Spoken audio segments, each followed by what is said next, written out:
जय हिंद, नमस्कार, good morning आप सभी को। सक्सेस पॉइंट इंडिया चैनल की जीके क्विज क्लास में आप सभी का स्वागत है। कैसे हैं आप? ठीक है, चलिए प्रारंभ करते हैं आज की क्लास को बिना किसी विलंब और बिना किसी देरी के। चलिए, आप सभी लोग, मुझे पता है कि आप सभी लोग डेली आते हैं और सभी लोग मतलब एक तन्मयता के साथ क्लास अटेंड करते हैं। प्यारे अभ्यर्थियों, प्रारंभ करते हैं आज की इस क्लास को। और आज की क्लास में पहला क्वेश्चन है आपके सामने कि एकजुटता और स्थिरता समझौते पर किस संगठन द्वारा हस्ताक्षर किए गए थे? एकजुटता और स्थिरता समझौते पर किस संगठन द्वारा हस्ताक्षर किए गए थे? ऑप्शन है आपके सामने हिंद महासागर रिम एसोसिएशन, खाड़ी परिषद सहयोग, या संघाई सहयोग संगठन, या फिर ब्रिक्स। इन चारों में से वो कौन सा ऑप्शन सही है जो आपके क्वेश्चन के लिए बिल्कुल सही होगा? यानी कि एकजुटता और स्थिरता समझौते पर किस संगठन द्वारा हस्ताक्षर किए गए थे? और प्यारे अभ्यर्थियों, आपका सही आंसर होगा खाड़ी परिषद सहयोग। खाड़ी परिषद सहयोग यानी कि बी ऑप्शन आपका बिल्कुल सही है। बात करें प्यारे अभ्यर्थियों इसके सही आंसर और इसके की पॉइंट की, तो देखिए खाड़ी परिषद सहयोग जो आपका सही उत्तर है, इसमें अगर बात करें तो देखिए यह 1981 में एक समझौता हुआ था। मतलब 1981 में हुए एक समझौते के माध्यम से स्थापित किया गया था इसे, जो कतर के साथ कूटनीतिक दरार समाप्त होने की जिसमें एक आशा की गई थी। भाई देखिए जो अरब के जो देश हैं आपके, ठीक है, जैसे हम खाड़ी परिषद सहयोग की बात करेंगे तो यानी कि जीसीसी कहते हैं इसको। तो जीसीसी के सदस्य देशों की अगर हम बात करेंगे तो इसमें क्या है कि देखिए बहरीन, कुवैत, ओमान, कतर और सऊदी अरब और संयुक्त अरब अमीरात, ये सारे शहर मिलकर के आपके खाड़ी परिषद सहयोग का गठन करते हैं। क्लियर है? और 1981 में जो खाड़ी परिषद सहयोग द्वारा जो हस्ताक्षर किए गए, ये हस्ताक्षर इसलिए हुए क्योंकि जीसीसी के खिलाफ जो कतर का जो एक कूटनीतिक जो एक दरार चल रहा था, ये कूटनीतिक जो असहयोग चल रहा था, ये कूटनीतिक असहयोग समाप्त हो जाए। इसीलिए खाड़ी परिषद सहयोग ने एकजुटता और स्थिरता समझौते पर हस्ताक्षर किए थे। क्लियर हो गया? अगले प्रश्न की ओर चलें तो अगला प्रश्न कह रहा है कि भारत की स्वतंत्रता के बाद जनजातीय भूमि के संरक्षण के अभाव के लिए कौन जिम्मेदार थे? भारत की स्वतंत्रता के बाद जनजातीय भूमि के संरक्षण के अभाव के लिए कौन जिम्मेदार थे? ऑप्शन देखिएगा, ऋणग्रस्तता एवं गरीबी के कारण साहूकारों के पास भूमि गिरवी रखना, सिंचाई, बांध एवं अन्य सार्वजनिक उद्देश्यों के लिए जनजातीय भूमि का संरक्षण, या फिर गरीब आदिवासियों द्वारा की गई भूमि की खेती। इनमें से कौन सा सही है जो भारत की स्वतंत्रता के बाद जनजातीय भूमि के संरक्षण के अभाव के लिए जिम्मेदार है? केवल सी, बी और सी, ए और बी, या फिर केवल ए? प्यारे अभ्यर्थियों, आप सभी लोग आंसर करिएगा अगर आपको इसका आंसर पता। ठीक है, गर्मी बहुत ज्यादा है, चलिए कोई बात नहीं, ठीक है। अच्छा, इसमें थोड़ा सा ना ऐसा है कि फैन भी बंद कर देना, क्योंकि अब जैसे अगर फैन चलेगा तो फिर आवाज़ क्लियर नहीं आएगी आप तक। क्लियर? तो चलिए इसमें देखते हैं। तो सही उत्तर होगा प्यारे अभ्यर्थियों आपका सी ऑप्शन, यानी ए और बी। ऋणग्रस्तता एवं गरीबी के कारण साहूकारों के पास भूमि गिरवी रख दी गई और सिंचाई, बांध एवं अन्य सार्वजनिक उद्देश्यों के लिए जनजातीय भूमि का संरक्षण कर लिया गया, जिससे भारत की स्वतंत्रता के बाद जनजातीय भूमि का जो संरक्षण है इसका एक क्या हो गया? अभाव हो गया। यानी कि बात करें तो देखिए अनुच्छेद 46 जो है, अनुच्छेद 46 आदिवासियों को किसी भी नीति सहित शोषण से बचाता है, ऐसा शोषण जो कि उन्हें भूमिहीन बना सकता है। ठीक है, ये बताता है क्या? आपके भारतीय संविधान का अनुच्छेद 46 यानी 46। क्लियर है? अगले प्रश्न की ओर चलें। अगला प्रश्न कहता है कि उच्चतम न्यायालय के समक्ष कैदियों की समय पूर्व रिहाई के लिए याचिकाओं को जनहित याचिका के रूप में दाखिल किया जा सकता है, माना जाता है, दाखिल किया जाएगा, या फिर नहीं माना जाता है। इन चारों में से कौन सा ऑप्शन सही है? कह रहा है कि सुप्रीम कोर्ट के समक्ष कैदियों के समय पूर्व रिहाई के लिए याचिकाओं को जनहित याचिका के रूप में, और सही उत्तर होगा प्यारे अभ्यर्थियों आपका डी ऑप्शन, यानी नहीं माना जाता है। कैदियों की समय पूर्व, कैदियों की रिहाई के समय पूर्व यदि आप सुप्रीम कोर्ट में यानी उच्चतम न्यायालय में अगर आप PIL दायर करते हो, जनहित याचिका दायर करते हो, तो उन जनहित याचिकाओं को एक सिरे से खारिज कर दिया जाएगा। नहीं माना जाएगा। क्लियर है। जनहित याचिकाओं की बात करें तो जनहित याचिकाओं की सुनवाई संविधान के अनुच्छेद 32 के तहत सर्वोच्च न्यायालय और उच्च न्यायालयों द्वारा की जाती है। समय पूर्व रिहाई और पेरोल आदि जो होती हैं ये याचिकाएं नहीं होती। क्लियर है। यानी समय से पहले अगर आप रिहाई ले रहे हो या फिर पेरोल चाहते हो आप, ये याचिकाएं नहीं मानी गई हैं। ठीक है, सही है। और अनुच्छेद जो 161 है आपका, ये जल्दी रिहाई और राज्यपाल द्वारा दी जाने वाली पेरोल से संबंधित है, यानी आपका अनुच्छेद 161। क्लियर हुआ। अगले प्रश्न की ओर चले।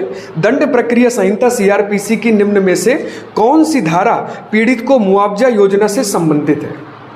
दंड प्रक्रिया संहिता सीआरपीसी की निम्न में से कौन सी धारा है जो पीड़ित को मुआवजा की योजना से संबंधित है? धारा 357A, धारा 280A, धारा 437A या फिर धारा 287D? और सही उत्तर होगा प्यारे अभ्यर्थियों आपका धारा 357A। धारा 357A यानी कि ए ऑप्शन आपका बिल्कुल सही होगा। तो देखिए दंड प्रक्रिया संहिता की धारा 357A को 2009 में संशोधित किया गया था। क्लियर है। इसको 2009 में संशोधित किया गया था आपके धारा 357A को। यह पीड़ित मुआवजे से संबंधित है जिन्हें अपराध के परिणाम स्वरूप धन उपलब्ध कराता है जिन्हें नुकसान या चोट लगी है। क्लियर है।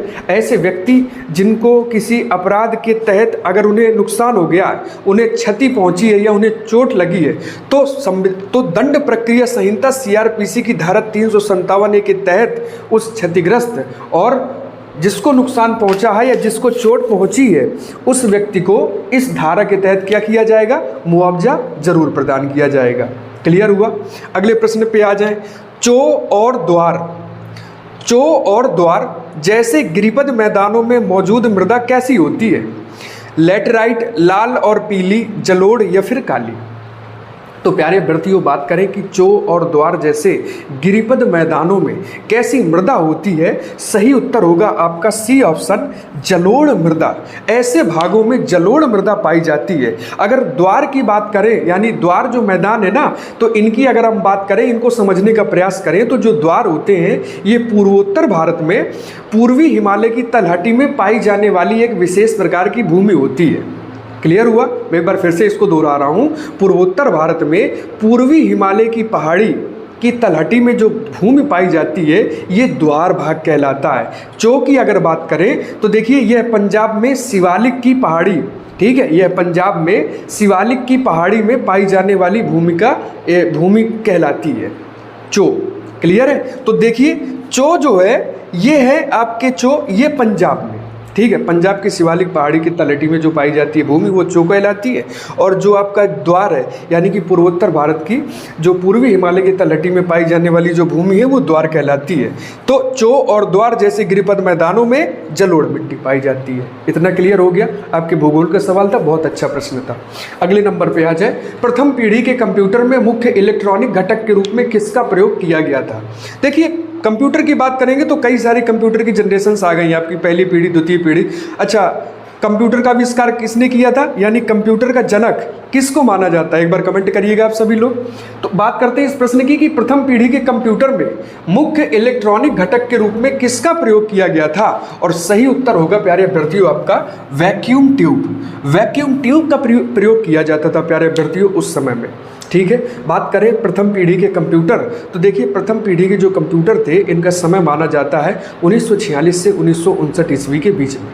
1946 से 1959 के बीच में ये पहली पीढ़ी अवधि थी कंप्यूटर के मामले में। क्लियर हुआ।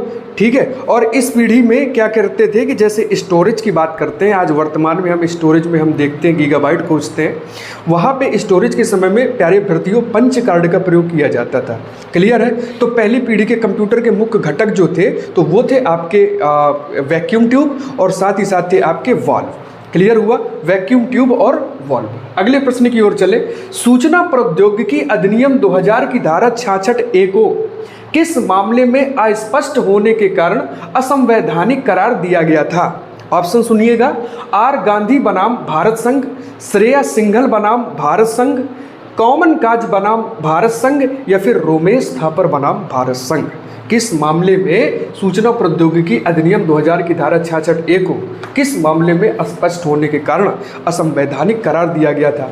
और प्यारे अभ्यर्थियों, सही उत्तर होगा आपका श्रेयस सिंघल वर्सेस श्रेयस सिंघल बनाम भारत संघ। श्रेयस सिंघल बनाम भारत संघ यानी कि आपका जो सही ऑप्शन होगा वो सही ऑप्शन होगा आपका बी ऑप्शन। अब इसकी बात करें तो देखिए, इस मामले में सर्वोच्च न्यायालय ने कहा कि धारा 66A के जो धारा 66A है, संविधान की धारा IPC की धारा 66A की अगर बात करेंगे तो इसे मनमाने ढंग से और अत्यधिक और अनुपातहीन रूप से अभिव्यक्ति की स्वतंत्रता के अधिकार पर इसका हमला करना बताया सर्वोच्च न्यायालय ने।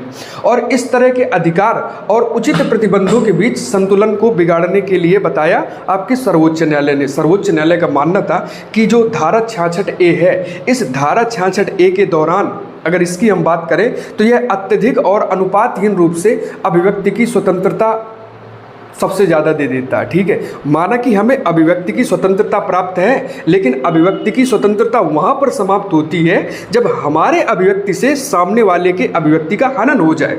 इसीलिए सर्वोच्च न्यायालय यानी सुप्रीम कोर्ट ने कहा सूचना प्रौद्योगिकी अधिनियम 2000 धारा के तहत आपके श्रेयस सिंघल बनाम भारत संघ मामले को अस्पष्ट होने के कारण असंवैधानिक करार दे दिया गया था। क्लियर है? इसको जानने के लिए थोड़ा सा प्यारे अभ्यर्थियों आपको थोड़ा सा इसमें और डीप में पढ़ना पड़ेगा। ठीक है, अन्य सोर्स या फिर आप मोबाइल इंटरनेट से आप इसको और अच्छे से पढ़ सकते हो। क्लियर हुआ? अगले प्रश्न पे आते हैं तो देखिए, उत्तर प्रदेश राज्य तकनीकी शिक्षा और प्रशिक्षण बोर्ड की स्थापना किस वर्ष की गई थी? 1980, 1946, 1958 या फिर 1983? प्यारे अभ्यर्थियों, सही उत्तर क्या है? उत्तर प्रदेश राज्य तकनीकी शिक्षा और प्रशिक्षण बोर्ड की, तो सही उत्तर होगा प्यारे अभ्यर्थियों आपका 1958 यानी सी ऑप्शन आपका बिल्कुल सही होगा। देखिए, मई 1958 में स्थापित बोर्ड ने अपनी पहली परीक्षा 1960 में इसका आयोजन करवाया। क्लियर है? जो आपके तकनीकी बोर्ड है, तकनीकी बोर्ड ने 1960 में अपने पहले जो है तो परीक्षा इसकी आयोजित करवाई, जो कि डिप्लोमा स्तर के पाठ्यक्रम पर आधारित थी। क्लियर है? और 1962 में क्या हुआ कि इसका नाम बदल करके तकनीकी शिक्षा बोर्ड कर दिया गया। ठीक है, पहले आपका जो है तो राज्य शिक्षा एवं प्रशिक्षण बोर्ड था, बाद में इसको 1960 के में जो पहली परीक्षा करवाई गई डिप्लोमा स्तर के पाठ्यक्रमों पर, तो इसका नाम बदल के कर दिया गया क्या? तकनीकी शिक्षा बोर्ड कर दिया गया। और और इसकी स्थापना कब हुई थी? 1958 में हुई थी। अगले प्रश्न की ओर चलते हैं। देखिए, गुड़ी पड़वा निम्न में से किस राज्य का बसंत समय का त्योहार माना जाता है? जो गुड़ी पड़वा होता है, निम्न में से किस राज्य का बसंत समय का त्योहार माना जाता है? और प्यारे विद्यार्थियों, सही उत्तर होगा आपका डी ऑप्शन यानी महाराष्ट्र। महाराष्ट्र जो है ना, तो देखिए हिंदू नववर्ष जैसे हम बात करते हैं ना कि जैसे हिंदू नववर्ष आरंभ होता है, और उसमें क्या होता है कि महाराष्ट्र में क्या करते हैं, महाराष्ट्र में उसको गुड़ी पड़वा के नाम से जानते हैं। हम बात करें आंध्रा और तेलंगाना में तो इसको उगादी के नाम से जानते हैं। ठीक है, उगादी का मतलब क्या है कि नया वर्ष आपका क्या है कि अब उदय हो रहा है, इसका उग रहा है, मतलब कि इसे उगादी के नाम से जानते हैं। अपनी तरफ यानी कि उत्तर भारत में बात करें तो नए वर्ष का जो शुभारंभ होता है तो वो चैत्र नवरात्रि के साथ ही होता है। तो उत्तर भारत में इसे चैत्र नवरात्रि के नाम से जानते हैं, हिंदू नववर्ष के नाम से जानते हैं, और महाराष्ट्र क्षेत्र में गुड़ी पड़वा के नाम से जानते हैं। वैसे बात करें प्यारे अभ्यर्थियों इस गुड़ी पड़वा पर्व की, तो देखिए ये महाराष्ट्र का प्रमुख है, महाराष्ट्र का प्रमुख पर्व है। लेकिन साथ ही साथ देखें तो देखिए गोवा, कर्नाटक, आंध्र प्रदेश, तेलंगाना, गुजरात आदि में भी क्या करते हैं, गुड़ी पड़वा महोत्सव को मनाया जाता है। अगले प्रश्न की ओर चलेंगे और ये है आज का अंतिम प्रश्न। हाल ही में खबरों में रहा बाल्टीमोर ब्रिज किस देश में स्थित है? हाल ही में खबरों में रहा बाल्टीमोर ब्रिज किस देश में स्थित है? जापान, यूएसए, इजराइल या फिर कनाडा? और सही उत्तर होगा प्यारे अभ्यर्थियों आपका यूएसए यानी बी ऑप्शन आपका बिल्कुल क्लियर होगा। देखिए अमेरिका में क्या था कि एक बाल्टीमोर ब्रिज है जो कि फ्रांसिस स्कॉट की ब्रिज बोलते हैं उसको। ठीक है, मैं यहाँ पे लिख दे रहा हूँ फ्रांसिस स्कॉट की ब्रिज, ये इस ब्रिज का नाम है। बाल्टीमोर जो ब्रिज है ना, इसका रियल नाम है फ्रांसिस स्कॉट की ब्रिज। ठीक है। तो क्या हुआ कि देखिए डॉली नाम का एक कार्गो एक जहाज़ था, डॉली नामक एक कार्गो जहाज़ जा रहा था, डॉली नामक कार्गो जहाज़ से ये टकरा गया और ये ब्रिज क्या हो गया, क्षतिग्रस्त हो गया। बात करें डॉली नामक कार्गो जहाज़ के अंदर तो भारतीय 21 लोगों का एक भारतीय दल था जो कि पूरी तरीके से सुरक्षित है, किसी प्रकार के कोई हताहत होने की आशंका नहीं है। लेकिन जो यूएसए का जो बाल्टीमोर ब्रिज था, जिसे कि हम फ्रांसिस स्कॉट की ब्रिज के नाम से भी जानते हैं, ये जरूर क्षतिग्रस्त हो गया। प्यारे विद्यार्थियों, एक बार इसका स्क्रीनशॉट लीजिएगा। और ये रहा आपके सामने आज का कुछ कार्यक्रम। प्यारे विद्यार्थियों, मिलते हैं आपसे कल इसी क्लास को लेकर के। तब तक के लिए ख्याल रखिएगा। नमस्कार, जय हिंद।